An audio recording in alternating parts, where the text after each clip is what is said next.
Assalamu alaikum wa rahmatullahi wa barakatuh. Dear learners, this is Mr. Imrul Kais. Once again in front of you. আশা করি তোমরা সবাই ভালো আছো। আর আজকে তোমাদের জন্য আরেকটা দুর্দান্ত ক্লাস নিয়ে এসেছি। এই ক্লাসটা মূলত নবম ক্লাস 12টা ক্লাসের আজকে 9তম ক্লাসে আমরা এসেছি। মূলত প্র্যাকটিস নির্ভর এই ক্লাসটা হবে। আর শুরুতেই তোমাদেরকে বলে নেই, যারা আমার এই চ্যানেলটি সাবস্ক্রাইব করেছো তাদেরকে অনেক ধন্যবাদ। যারা করো নাই কাইন্ডলি একটু করে সাবস্ক্রাইব করে দাও। সো বন্ধুরা, তোমাদেরকে আমি বলবো যে ইংরেজি শেখার ক্ষেত্রে তোমাদের আমি বলবো যে একটা ক্লাস তুমি যদি একবার দেখো তাহলে কিন্তু তোমার হবে না। একটা ক্লাস সর্বোচ্চ বার যতবার তুমি পারো যতবার দেখবা তত তুমি এক্সপার্ট হবা। কারণ ক্লাসগুলো তোমাকে মোটিভেশন দেবে all time. Sometimes I try to give you motivation and this motivation will surely play an important role in your practical life to learn English. তো বন্ধুরা, আজকে তোমাদের জন্য আমি একটা ভার্বের সাথে পরিচয় করাই দেবো, একদম নিখুঁতভাবে বুঝবা। আমি আমার স্পোকেন ক্লাস শেখা মানে তুমি গ্রামারের বস হয়ে যাবা, ছোটোখাটো এলাকায় প্রাইভেট পড়াতে পারবা আমি আশা করি। তোমাকে আমি বলতেছি যে নিড একটা ভার্ব, দেখো নিড, NEED, নিড। এই ভার্বটার একে আমরা ভার্ব বলছি, কিন্তু এর দুটো পরিচয় আছে। একটা ভার্ব হলো, একটা পরিচয় হলো যে ওকে আমরা সাহায্যকারী ভার্বও বলতে পারি, আবার মূল ভার্বও বলতে পারি। সাহায্যকারী ভার্ব এবং মূল ভার্ব দুটোই বলতে পারি। তবে আমি তোমাদেরকে একটা গোপন তথ্য বলে দেই এই নিড সম্পর্কে। বা নিড যখন তুমি ইউজ করবা মনে রাখবা যে নিড কখন মানে অক্সিলারি মানে সাহায্যকারী ভার্ব হবে এবং কখন মূল ভার্ব হবে, শুধু সেই তথ্যটা আজকে তোমাদেরকে আমি দেব। প্রথমে একটা কথা বলে নেই যে নিডের পরে নিড যখন একা থাকবে, মনে রাখবা নিড যখন একা থাকবে একটা সেন্টেন্সের মধ্যে, অথবা নিডের সাথে যদি কখনো টু দাও, মনে থাকবে তো, নিড যখন একা থাকবে অথবা নিডের পরে যখন টু দিবা তখন এই নিড ভার্বটা মূল ভার্ব। এই নিড ভার্বটা তখন কি মূল ভার্ব। আর নিড ভালো করে বোঝার চেষ্টা করবা, নিড তখনই সাহায্যকারী ভার্ব হবে দুটো ক্ষেত্রে, হয় সেটা ইন্টারোগেটিভ না হয় নেগেটিভ। ইন্টারোগেটিভ অথবা কি নেগেটিভ, এই দুটো ক্ষেত্রে নিড ভার্বটা সাহায্যকারী ভার্ব হিসেবে কাজ করে। তাহলে আমি দুটো সেন্টেন্স লিখবো, তিনটা সেন্টেন্স লিখবো। দেখো, প্রথমে লিখলাম আই নিড আ বুক, আমার একটা বইয়ের প্রয়োজন। আর একটা লিখলাম I need not buy a book, I need not buy a book. আর একটা সেন্টেন্স আমরা লিখবো I need to go home, I need to go home. তো বন্ধুরা, খুব মজা করে তোমরা তিনটা সেন্টেন্স আমি কিন্তু লিখেছি।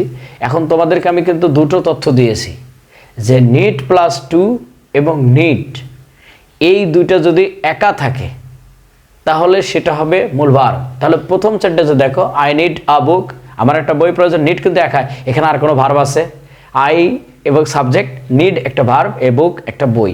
সো এটা হচ্ছে অবজেক্ট। তো this is very important for you যে আমার একটা বই প্রয়োজন, তাহলে এখানে কিন্তু নিড একা আছে। সো নিঃসন্দেহে এটা মূল ভার্ব, এটা কখনোই মানে সাহায্যকারী ভার্ব না। দ্বিতীয় সেন্টেন্সের দিকে ফলো করো যে I need not buy a বুক, আমার একটা বই কেনার প্রয়োজন নাই। তো এখানে দেখো নিডের পরে নট আছে, আমি তো বলেই দিছি নেগেটিভ সেন্টেন্সে নিড পাইলেই, নিডের পরে নট পাইলেই মনে রাখবে নিড এখানে সাহায্যকারী ভার্ব। নিড কিন্তু এখানে মূল ভার্ব বলতে পারছি না। পরের সেন্টেন্সটাই দেখো, নিডের পরে যদি টু থাকে তখনও কিন্তু নিড মূল ভার্ব। দেখো এই যে নিডের পরে টু আছে, তার মানে নিঃসন্দেহে এটা একটা, এই নিডের পরে টু থাকলেও বলে দেবা যে এটা মূল ভার্ব, আর নিড একা থাকলে বলবা মূল ভার্ব, আর বাকি সকল ক্ষেত্রে ইন্টারোগেটিভ হোক নেগেটিভ হোক এই দুইটা ক্ষেত্রে বলবা সাহায্যকারী ভার্ব। সো বন্ধুরা, তোমাদেরকে আমি একটা কথা বলি যে এই বিষয়টা একটু ক্লিয়ার করে মাথার মধ্যে রাখো যে নিডের পরে, যেমন একটা সেন্টেন্স এইভাবে লিখতে পারো না I need go home, I can go home, দুটোর মধ্যে পার্থক্য দেখো। I need go home, I can go home. হ্যাঁ, নিডের নামও তো মডাল, আবার ক্যানের নামও মডাল, কিন্তু ক্যানের পরে আই ক্যান গো হোম এটা বলা যাচ্ছে, but I need go home এটা বলা যাচ্ছে না। কারণ কি, এটা হচ্ছে তোমাদের একটা কথা বলি, যেহেতু ওর দুটো পরিচয়, সেমি মডাল এবং পিওর মডাল, সেমি মডাল এবং মূল ভার্ব। মূল ভার্বের একটা মান সম্মান আছে না, বলো তো, এটা মান সম্মান আছে না? তোমার বাসায় মনে করো যে একজন ভিআইপি একজন গেস্ট খাতে আসছে, এখন ধরো যে গ্রামের সবাইকে বসতে দিয়েছো, ধরো যে মানে ফ্লোরে বসতে দিয়েছো, পাতায় বসতে দিয়েছো, এখন উনি একজন সম্মানী ব্যক্তি, ওনাকে কি ওই পাতায় বসতে দেওয়া যাবে?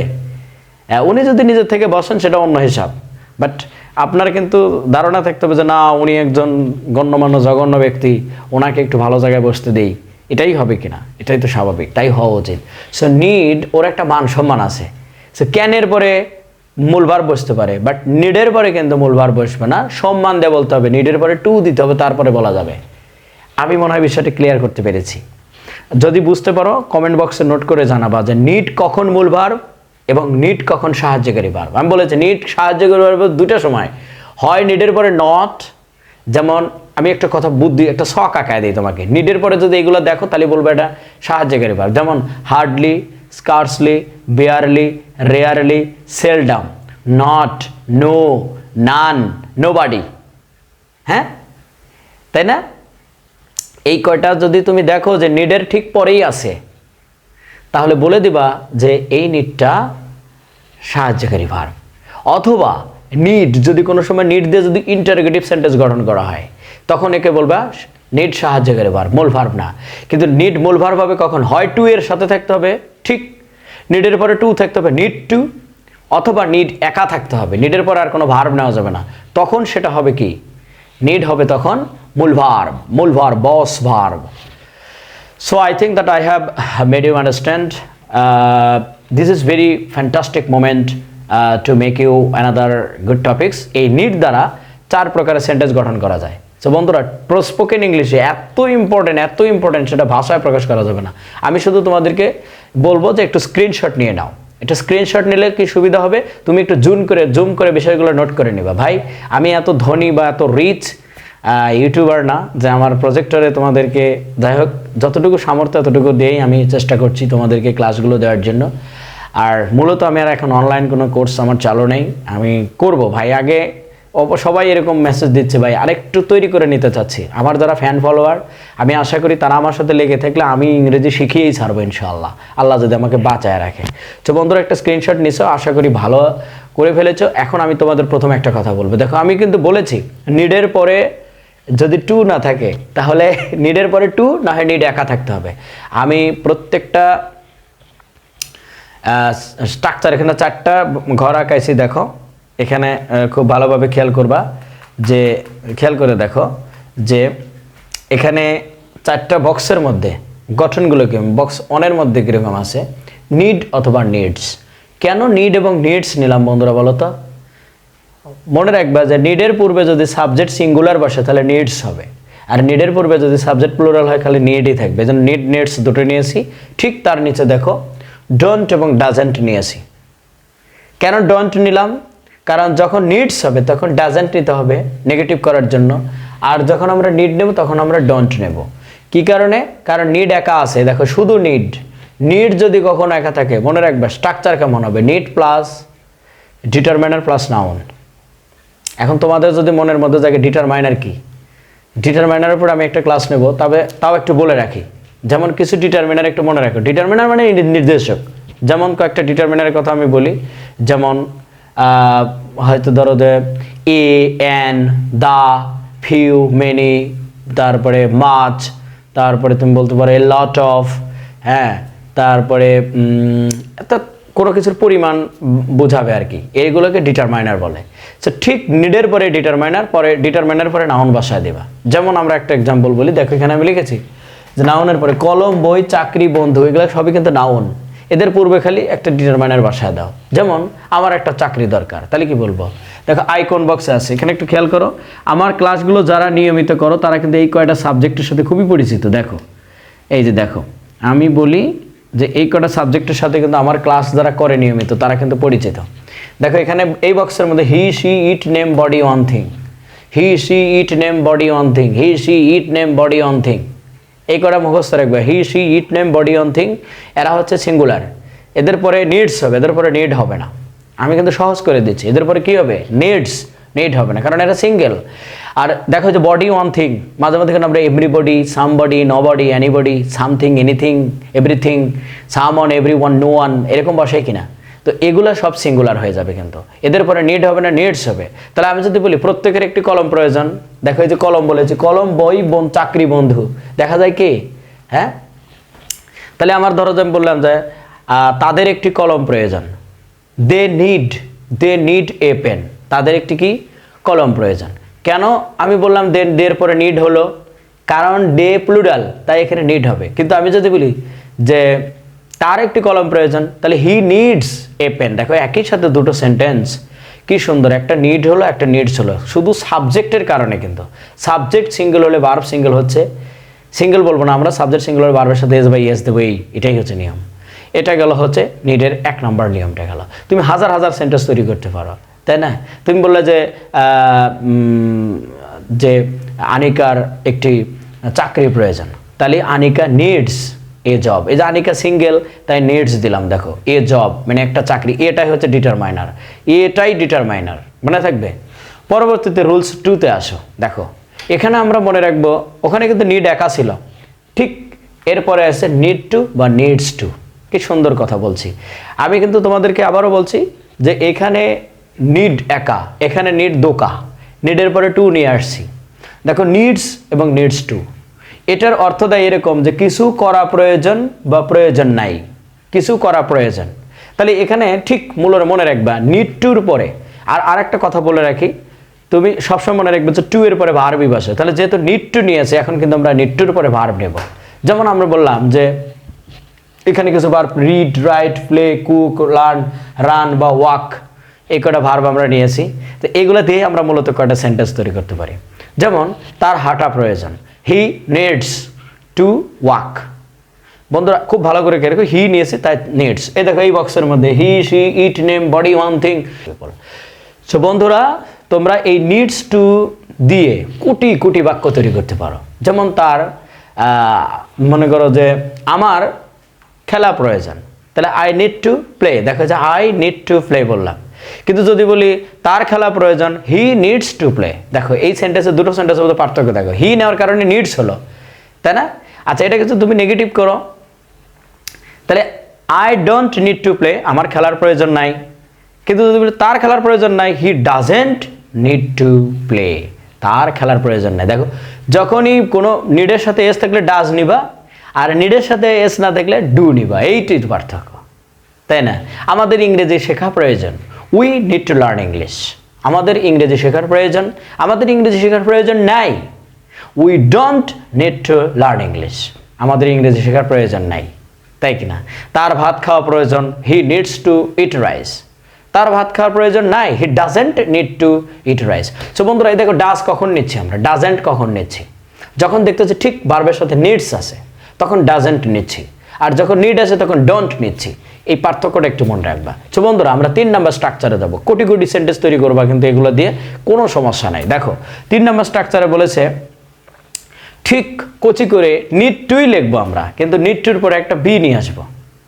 দেখো নিড টু যখন আমরা, এর আগেরটা কিন্তু ছিল নিড টু বাট ভার্ব, আর এখানে নিড টু বি অ্যাডজেক্টিভ হবে। খুব সুন্দর করে মনে রাখবে। যেমন আমার ধনী হওয়া প্রয়োজন, I need to be rich, কোনো কিছুর প্রয়োজন। এ দেখো এখানে বলেছি প্রয়োজন হওয়া, মানে হওয়া প্রয়োজন বা হওয়া প্রয়োজন নয়, এরকম বলেছি। কোনো কিছু হওয়ার প্রয়োজন তোমার জীবনে, তোমার ইংলিশ ম্যান হওয়ার প্রয়োজন, তাহলে আই নিড টু বি। দেখো আই নিড টু বি, এই যে আগেরটা নিড টু ছিল, আর এখানে খালি কচি করে একটু বি শব্দটা যোগ করে দিয়েছি।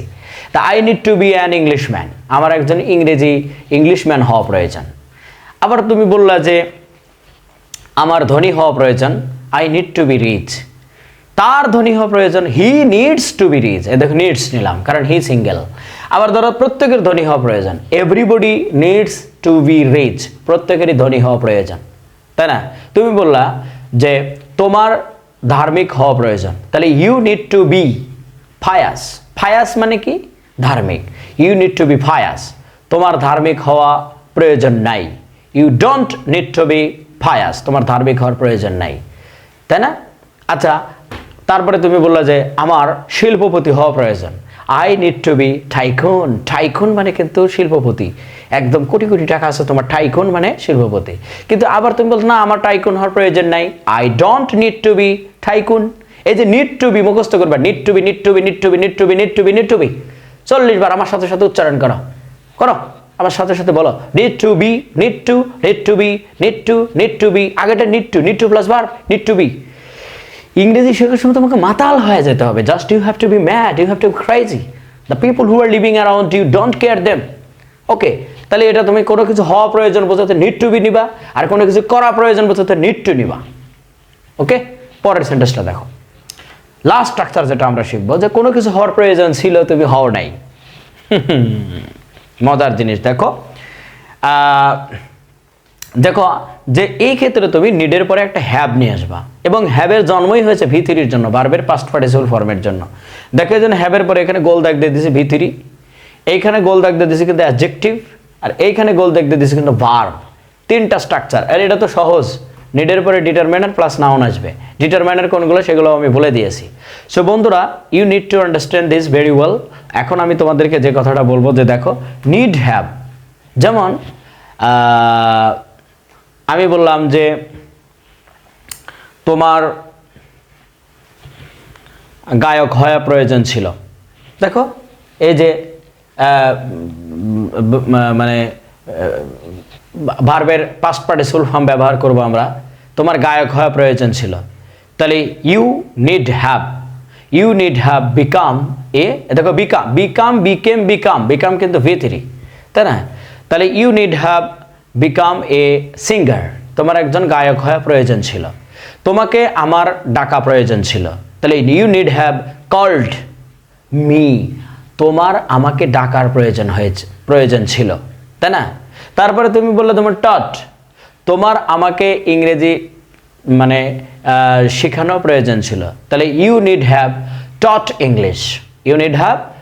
ইংলিশ তাহলে তোমার আমাকে তোমার ইংরেজি শেখানো প্রয়োজন ছিল তাহলে দেখো আরেকটা কথা বলতে পারি যেমন তোমার ইংরেজি শেখা প্রয়োজন ছিল তাহলে ইউ নিড হ্যাভ তারপরে যে নিড হ্যাভ লার্নড ইংলিশ তোমার ইংরেজি শেখা প্রয়োজন ছিল সো বন্ধুরা আমি যে চারটা স্ট্রাকচার তোমাদেরকে আজকে বলছি নিডের ব্যাপারে তুমি একদম ভালোভাবে ঝকঝকের ধারণা নিবা নিড সম্পর্কে আমি দুটো কথা বলেছি যে নিড কখন সাহায্যকারী ভার্ব হবে দুটো ক্ষেত্রে হয় নেগেটিভের ক্ষেত্রে না হয় ইন্টারগেটিভের ক্ষেত্রে আর নিড কখনো মূল ভার্ব হবে নিড যদি একা থাকে এবং টু এর সাথে থাকে নিড এবং নিড টু এই দুইটার আকারে যদি থাকে কোনো জায়গায় তাহলে মনে রাখবে যে দুইটা মূল ভার্ব আর সাহায্যকারী ভার্ব কখন নেগেটিভের ক্ষেত্রে ইন্টারগেটিভের ক্ষেত্রে নিড নেগেটিভ মানে তোমার মডাল ভার্ব হিসেবে অর্থাৎ সাহায্যকারী ভার্ব হিসেবে কাজ করে I have given you so many ideas about this and I think that you have understood the point and if you take the